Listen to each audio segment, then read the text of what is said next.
कैलाश, वो स्थान जहां समय भी ठहर जाता है, जहां हर कण में ओम की ध्वनि गूंजती है और जहां विराजते हैं महादेव शांत।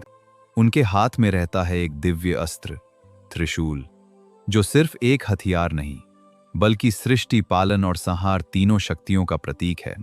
लेकिन एक दिन ब्रह्मांड में कुछ ऐसा हुआ जिसकी कल्पना खुद देवताओं ने भी नहीं की थी। महादेव ध्यान में लीन थे। तभी अचानक उनका त्रिशूल हल्का हल्का कांपने लगा। पहले कंपन धीमा था, फिर तेज हुआ और देखते ही देखते उसमें से एक भयानक ऊर्जा निकलने लगी। जो आसमान काला पड़ गया, बिजलियां चमकने लगीं और त्रिशूल अपने स्थान से उठकर हवा में तैरने लगा। वो अब सिर्फ एक अस्त्र नहीं था, वो एक चेतना बन चुका था, जैसे उसमें कोई आत्मा जाग उठी हो। देवताओं में भय फैल गया। इंद्र, ब्रह्मा, विष्णु सभी चिंतित हो उठे, क्योंकि अगर त्रिशूल अनियंत्रित हो गया तो सृष्टि का अंत निश्चित था। और फिर वो क्षण आया जब त्रिशूल धीरे धीरे महादेव की ओर मुड़ा। उसकी नोक सीधे शिव की ओर थी।